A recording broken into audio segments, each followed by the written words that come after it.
नमस्कार मित्रांनो, स्वागत आहे तुमचं सप्तरंगी महाराष्ट्रमध्ये। आज आपण घेऊन आलो आहोत भांडूप मेरी जान। आपल्यासोबत आहेत सुप्रियाताई धुळत आणि आज आपण यांच्या राजकीय प्रवासाबद्दल व भांडूपच्या विकासाबद्दल यांच्या थोडे दृष्टिकोन पाहणार आहोत। त्यासाठी आपण इकडे आज आलो आहोत। नमस्कार सुप्रियाताई, माझा पहिला प्रश्न तुमच्यासाठी आहे, वॉर्ड मधील लोक तुम्हाला कसे ओळखतात व या विभागासोबत तुमचा किती जुना नाता आहे आणि ही निवडणूक तुम्ही का लढत आहात? गेले 35 वर्ष मी या विभागात म्हणजे 40 पासून सुरुवात केली, 35 वर्ष या विभागात मी राहत आहे। हा विभागात राहत असतानाच आम्ही कोकण महोत्सव चालू केले। कोकण महोत्सव पहिली पायरी ह्या विभागात झाली। आज 28वा कोकण महोत्सव केला, 5 मिसळ महोत्सव केले, 8 महाराष्ट्र महोत्सव केले। त्यामुळे महोत्सवचे आयोजक आणि संयोजक म्हणून तो ओळखतातच, पण तो नवीन कलाकारांना संधी देणं, नवीन उद्योजकांना संधी देणं, त्यांचा आत्मविश्वास वाढवणं, नवीन नवीन व्यवसाय वाढवणं, त्यांना आत्मनिर्भर बनवणं, या सगळ्यांसाठी आमची जाण आहे। ते आम्हाला ओळखतात। परंतु तुम्ही बघाल तर महोत्सव 28 वर्ष करणं हे साधारण माणसाचं काम नाही। त्यासाठी सगळे असं म्हणतात की खरोखर हा जो महोत्सवाचा बादशाह आहे ना, तो भांडूप मध्येच आहे। बरं, आपण आपल्या दुसऱ्या प्रश्नाकडे वळूया। तुमच्या वॉर्डची सर्वात उत्तम गोष्ट कोणती आहे जिचा तुम्हाला अभिमान आहे? तसं बघायला गेलं तर भांडूप हा मिनी कोकण आहे, म्हणजे कोकणवासियांचा जास्त मोठा पट्टा। बरोबर, तरी पण इथे ना आध्यात्मिक मार्गात जास्त लोक आहेत। त्या आध्यात्मिक मार्गात मी पण जाते, जसा वेळ मिळेल तसा। त्याच्यामध्ये जसं सद्गुरू वामनराव पै आले, वारकरी संप्रदाय आला, अखिल भारतीय स्वामी समर्थ आले, या सगळ्यांमध्ये असताना लोक असे भाविक बनलेले आहेत आणि त्यांचे विचार हे अध्यात्माकडे जास्त वळलेले आहेत। आपल्याला माहिती असेल का त्याचे बाल संस्कार केंद्र पण चालतात की जिथे लहान मुलांना तिकडे प्रशिक्षण दिलं जातं। त्यामुळे आपली पुढची पिढी चांगली होणार आहे, त्यांचे संस्कार घडणार आहेत। हे संस्कार घडत असताना आपल्याला उद्याचा देश घडणार आहे आणि तिथे आपली चांगली पिढी काहीतरी प्रगत देशामधल्या ओळखली जाणार आहे। छान। तर तुमच्या वॉर्ड मधील लोकांना जेव्हा तुम्ही भेटता आणि ते तुम्हाला प्रॉब्लेम सांगतात त्यांचे, तर त्यामध्ये तुम्हाला टॉप 3 सर्वात इम्पॉर्टंट प्रॉब्लेम्स काय वाटतात की ते काय? सगळ्यात म्हणजे हा जो स्लम विभाग आहे, दाटीवाटीनी वस्ती आहे, त्यामुळे गर्दी तरी होणारच। पण ह्याच्यामध्ये मेन असं आहे की रस्ता रुंदीकरण नाहीये। प्रत्येक विभागात गेलात तर तुम्हाला गल्ल्या गल्ल्या दिसतील, त्या गल्ल्या गल्ल्यांमध्ये गाड्या पार्क केलेल्या दिसतील। म्हणजे पहिली तर आली तुमची रस्ता रुंदीकरण नाहीये, नंतर ट्रॅफिकची समस्या आहे, नंतर पार्किंगची समस्या आहे आणि असं बघायला गेलं तर दाटीवाटीने वस्ती असल्यामुळे शौचालय साफ नाही आहेत, त्याला त्या शौचालय सुविधा नाही आहेत, गटार आहेत, नाली आहेत, ते पाणी त्यांच्या घरात येतंय, त्यांच्या पिण्याच्या पाईप जे आहेत सप्लाय होतोय त्यांना पाण्याचा, तो त्या गटारातनं ते पाईप गेलेले आहेत, म्हणजे निश्चितच त्यांच्या आरोग्याला हानिकारक। बरोबर, ह्या सगळ्या समस्या आज भांडूपमध्ये आहेत। मग आता आपण या समस्यांवर बोललो, तर तुम्ही कॉर्पोरेटर झाल्यावर या समस्यांचं सोल्युशन कसं काढाल, कसे सोडवणार तुम्ही हे प्रॉब्लेम्स? समस्या सोडवण्यासाठी आता आपण सन्माननीय अशोकदादा पाटील आहेत, जे आपले आमदार आहेत भांडूपचे, त्यांनी 28 रस्त्यांचं काम पास करून आणलेलं आहे। तर रस्ता रुंदीकरण होणार आहे, त्याच्यामध्ये त्याचा मला फायदा मिळणार आहे की ते कामं केली जाणार आहेत, म्हणजे सुरुवात तर झालेली आहे। त्यामुळे नागरिकांना हे माहिती आहे की हा काम करणारे पक्ष आहे, त्यामुळे रस्ता रुंदीकरण झालं तर ट्रॅफिकची समस्या सुटणार आहे। पण नुसतं रस्ता रुंदीकरण थांबायचं नाहीये, त्याला आपल्याला वाहतुकीचे नियम ठेवायचे, जसं डिवायडर लावणं, त्याला ते ॲरो दाखवून नो पार्किंगचे बोर्ड लावणं आणि प्रत्येक नागरिकाला फुटपाथ व्यवस्थित करून देणं की ज्या त्या पादचारी याच्यावरनं ते चालू शकतील, त्यांच्या जीविताला धोका होणार नाही। दुसरी समस्या आहे शौचालयाची। शौचालय पुनर्बांधणी करणं गरजेचं आहे। जसं भांडूप हा डोंगराळ प्रदेश असतो, डोंगराळ विभाग असल्यामुळे आपल्याला तिथे कचरा आणि दगड वगैरे ह्याची समस्या असल्यामुळे आधार भिंती ज्या पहिल्या बांधल्या गेल्या त्यांना आता खूप वेळ क्षती पोहोचलेली आहे। तर तेही आपल्याला काम करायचं की आधार भिंती परत बांधायच्या आहेत, जेणेकरून तिथे जीवितहानी होऊ नये। बाजूला जी नाली जाते त्याचं पाणी त्यांच्या घरात शिरत आहे, ते पाणी शिरल्यामुळे त्यांचे आरोग्य आणि होऊ नये, हे सगळं आपल्याला त्या आधार भिंती बांधून करू शकतो। तिसरी समस्या भांडूप मधली अशी आहे की स्लम एरिया असल्यामुळे तिथे काळोख आहे। काळोखामध्ये जर एखादी मुलगी कामावरून आली तर त्या अंधारात चालताना तिला दुसरी क्षती पोहोचू म्हणजे ती इजा पोहोचू शकते, तिथे दिवाबत्तीची सोय द्यायची। दिवा नसल्यामुळे तिथे चोऱ्यामारा वाढलेल्या आहेत। गरजुल्यांची संख्या वाढलेली आहे. हे सगळं दिवाबत्तीची सोय करून आपण कमी प्रमाणात आणणार आहोत. शिवाय ह्याच्या पुढेही माझं वेगळं विजन आहे. म्हणजे मला तर नगरसेवक म्हणजे नगर, गटार, रस्ते हीच कामं आहेतच, करणारच आहे. प्रत्येक नगरसेवक त्याला मान दिलंय. पण त्याच्या पलीकडे जाऊन तुमचं विजन काय आहे? तर माझं विजन ना तरुणाई पिढीसाठी असेल. तरुणाई पिढीच्या प्रत्येक हातात अँड्रॉइड मोबाईल आहे. ते वेळ कुठे घालवतात? इन्स्टा आणि ते रील बघून. पण आपल्याला माहितीच आहे सगळ्यांना की AI हे नवीन आलं, पण त्याचं प्रशिक्षण पर्टिक्युलरली सगळ्यांना नाहीये. ते प्रशिक्षण देऊन त्यांना नक्की कुठे अभ्यास करायचा आहे, AI चे काय फायदे हे सगळं मला त्यांना समजावून सांगायचं. खूप छान. म्हणजे या वॉर्डला तुम्ही काय 3 आश्वासन द्या? 3 आश्वासन आहेत की मी रस्ता रुंदीकरण तर करून घेणारच आहे, समाजात तिथचा विकास करणार आहे, विकासाबरोबर त्यांच्या आरोग्यासाठी मी शिबिरं घेऊन त्यांना प्रॉपर काय करायला पाहिजे, कुठे कचरा आणि कचऱ्याचं व्यवस्थापन ते महत्वाचं आहे. कारण कचऱ्यामुळे आरोग्याला हानी, तर त्या कचऱ्याचं व्यवस्थापन मी व्यवस्थित प्रकारे करणार आहे. आणि दुसरी गोष्ट आठवते आहे, त्या पार्किंगच्या समस्या ज्या आहेत त्याच्यावर हल काढणार आहे, त्याच्यावर तोडगा काढणार आहे. आणखी एक मी प्लस पॉईंट आमदारांच्या सन्माननीय आमदार करतायत की भांडूपमध्ये जे मिनी कोकण आहे आणि ते कोकणातील लोक दर गौरी गणपतीला इथून मोठ्या प्रमाणात जातात. तर त्या ज्या ST येत आहेत त्यांच्यासाठी त्या थांबण्यासाठी एक प्रॉपर प्लेस, एक ठराविक जागा आज आमदारांनी तिथे सुसज्ज करायचं काम हातात घेतलेलं आहे.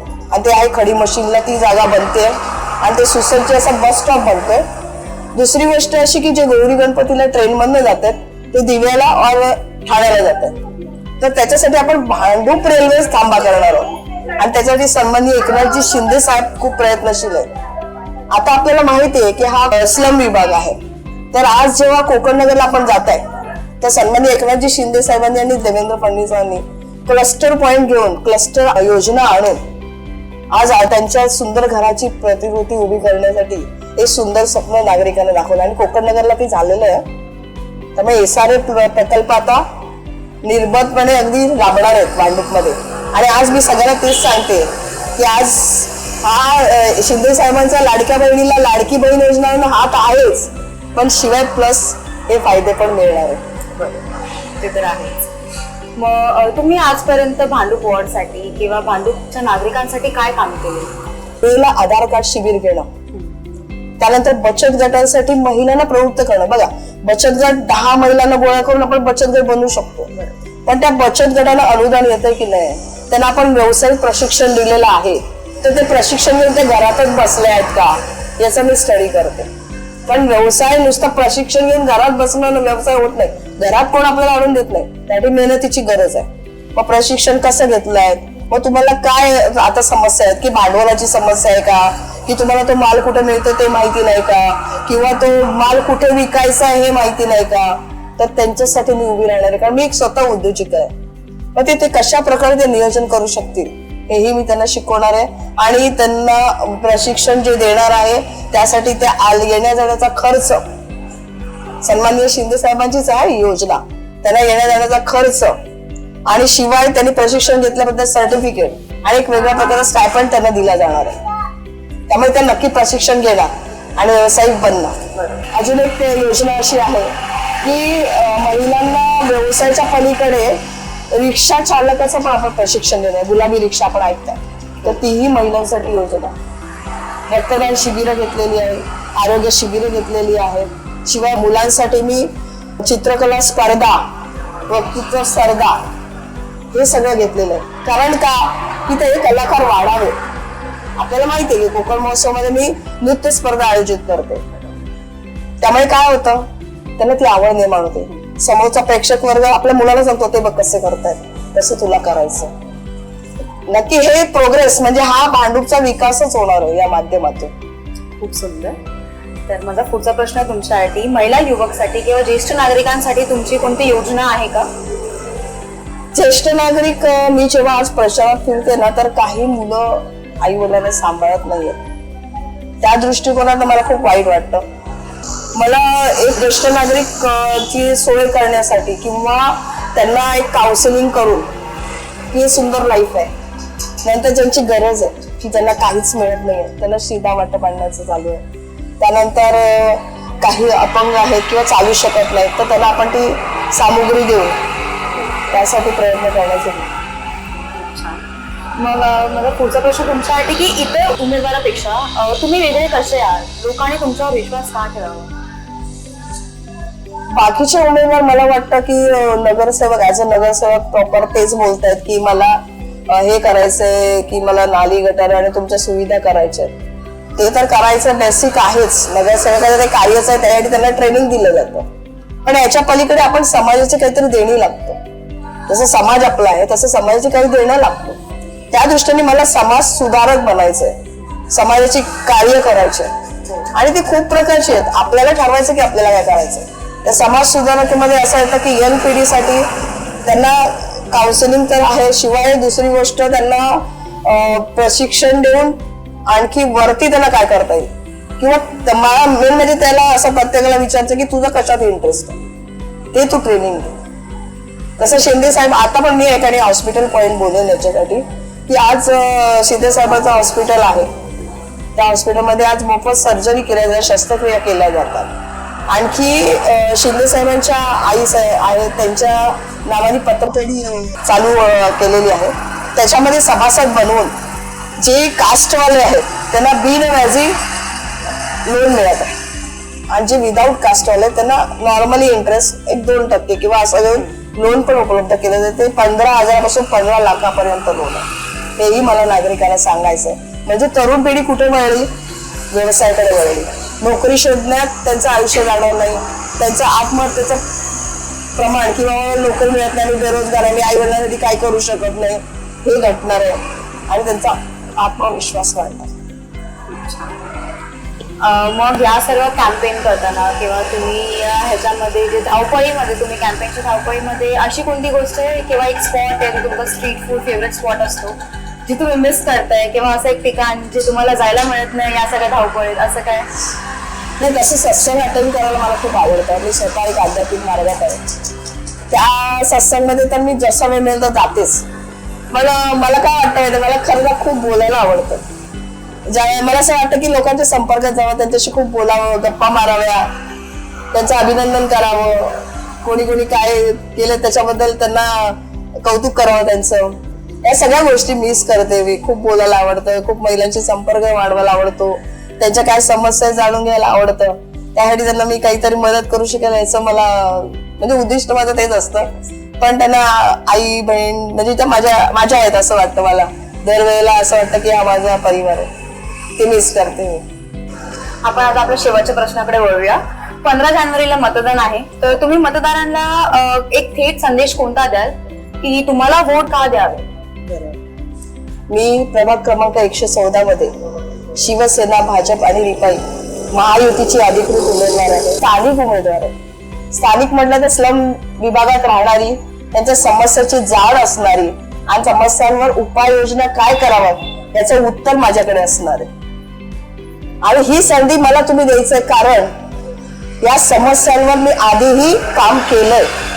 परंतु काय झालंय, पद असेल तर पद असतं, तर त्याप्रमाणे ज्या प्रमाणात मला त्या समस्येवर काम करायचं त्यासाठी मला हे गरजेचं आहे की त्या मतदारांचा पाठबळ मिळणं गरजेचं आहे. त्यांच्या एक एक मताची मला गरज आहे, कारण त्या मतांची ताकद मला मिळणार आहे. आज नगरसेवक म्हणून मी आज त्या पदावर जाणार आहे. त्या पदावर गेल्या मला ते समस्यांवर प्रभावीपणे उत्तर देता येणार आहे, त्या समस्या प्रभावीपणे सोडवण्यात येऊ शकतात, ते मी करू शकतो. त्यामुळे असं असेल की त्यांच्या मताची पाठबळ, ताकद आणि माझी इच्छा, माझी सेवा करायची इच्छा, त्यांच्या समस्या सोडवायची इच्छा, हे एक होऊन मी त्याच्यात यश मिळणार आहे मला. तर जरा बंधूंनो की बंधू आणि भगिनींनो की आपलं एक एक मत हे माझ्यासाठी महत्वाचं असतं. त्या मतांची ताकद मला मिळेल आणि मी आज महानगरपालिकेत आपल्या समस्यांचे सगळे उत्तरं घेऊन येऊ शकेल. तेव्हा येत्या 15 तारखेला आपण 1 नंबर समोर धनुष्य बाण या समोरील बटन दाबून मला भरघोस मताने विजयी करा. धन्यवाद सुप्रियाताई, खूप छान वाटलं तुमच्यासोबत बोलून. तर धन्यवाद. असेच कॉन्टेंट बघण्यासाठी सप्तरंगी महाराष्ट्राला बघत